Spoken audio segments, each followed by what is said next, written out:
नमस्कार, मैं रक्षिता स्वागत करती हूँ आपका खबर उत्तराखंड में। आज विश्व रंगमंच दिवस है। रंगमंच जहाँ स्वर्ग से लेकर नर्क तक धरती के हर कोने, हर एक घटना का जीवित चित्रण होता है। जहाँ तालियों की गड़गड़ाहट भी होती है, दर्शकों की कानाफूसी भी। जहाँ फैसला होता है एक सच्चे कलाकार का, उसके आत्मविश्वास का, उसके लोगों के दिल छू लेने के अंदाज का।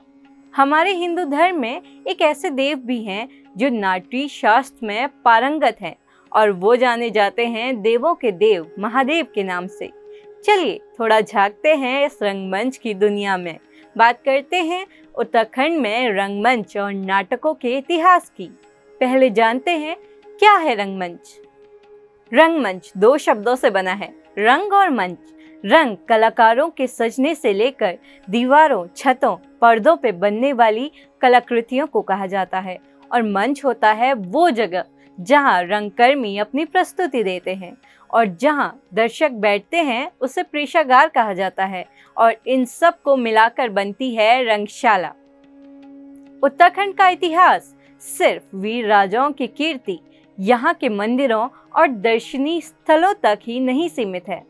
ये फैला है रंगशाला तक, कहानी के पात्रों के जीवित चित्रण तक। यहाँ के राजाओं का भी नाटकों में काफी रुझान था, जो हमें चंद्रवंश के राजा रुद्रचंद द्वारा लिखे गए नाटक ययाति चरित और उशरोद गया के जरिए साफ साफ दिखाई देता है। समय बदला, ब्रिटिश राज आया, उत्तराखंड में समस्याएं बढ़ी, लोगों ने आवाज उठाना प्रारंभ करा और तभी उद्गम हुआ उत्तराखंड के पहले नाटककार भवानी दत्त थपलियाल का, जिनका पहला लिखित नाटक था जय विजय। इसका मंचन नहीं हो पाया था और इन्हीं का पहला नाटक जिसका मंचन भी हुआ वो था प्रहलाद, जो सन 1913 से 1914 के बीच में लिखा गया था।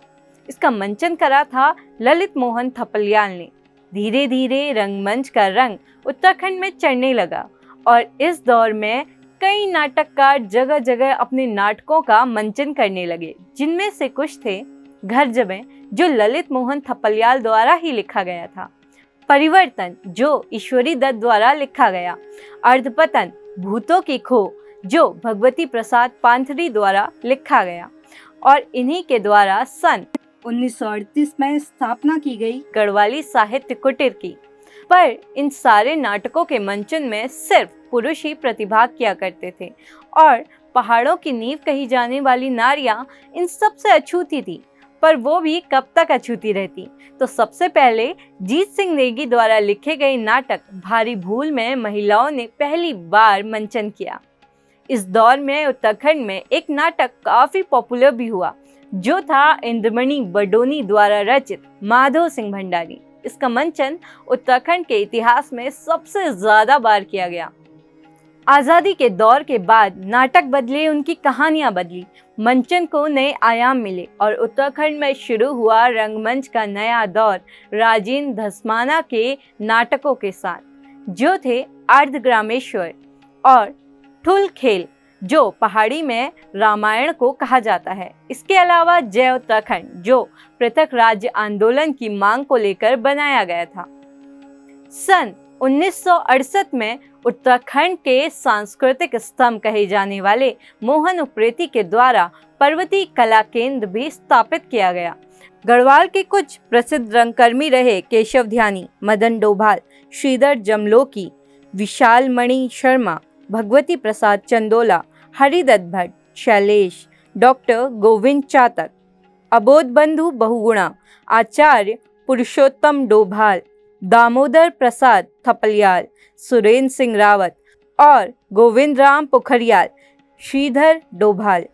जहां गढ़वाल रंगमंच के रंग में रंगा हुआ था, वहीं कुमाऊं में रंगकर्म की शुरुआत सबसे पहले नैनीताल से मानी जाती है और धीरे धीरे यही रंगमंच पूरे कुमाऊं में फैल गया।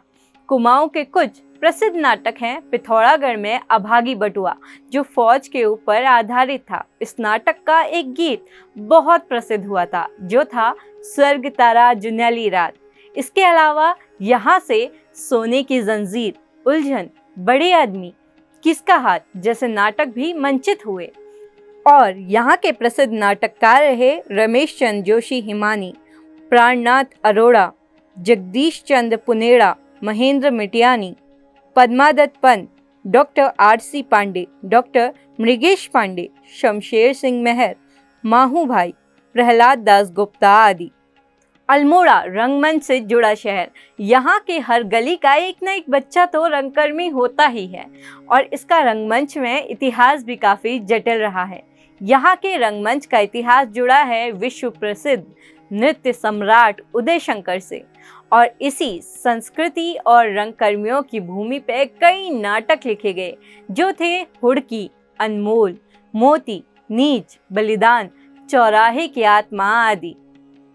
अल्मोड़ा के प्रसिद्ध रंगकर्मी हैं मोहन उप्रेती, ब्रिजेन लाल शाह, नईमा खान, तारा दत्सती, ललित पंत, राधे वल्लभ तिवारी, जगन्नाथ सनवाल, जगदम्बा प्रसाद जोशी, शंकर लाल शाह, ब्रिजमोहन शाह, प्रेम मिटियानी, माधव सिंह, सुरेंद्र मेहता, प्रताप सिंह बैरी, चिरंजी लाल शाह, बाके लाल शाह, मनोहर जोशी, ईला चंद जोशी, भैरव तिवारी, चंद्र सिंह नयाल, नंदन जोशी, भुवन जोशी, शमशेर जंग राणा, नवीन वर्मा आदि।